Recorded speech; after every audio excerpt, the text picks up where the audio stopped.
सगळीकडे पाऊस पडलेला आहे. शेतीचे कामं जोरात चालू झाले, त्याच्यामुळं व्हिडिओ करायला वेळ मिळत नाही आहे. आणि आपण बघितलं, मी मागच्या रविवारी जो व्हिडिओ टाकला होता, बंदिस्त शेळीपालन आणि मुक्त शेळीपालन याच्यामध्ये काय फरक आहे, कोणतं फायदेशीर आहे, तसंच आपण वेगवेगळे विषय घेऊन येणार आहे. प्रत्येक रविवारी आपण यूट्यूबला व्हिडिओ टाकणार आहोत.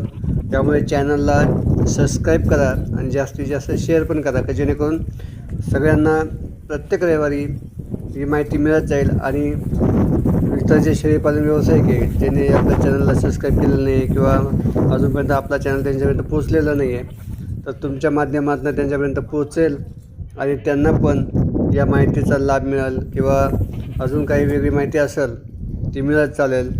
तर प्रत्येक रविवारी आपण व्हिडिओ बनवणार आहेत आणि यूट्यूबला टाकणार आहेत. थँक्यू.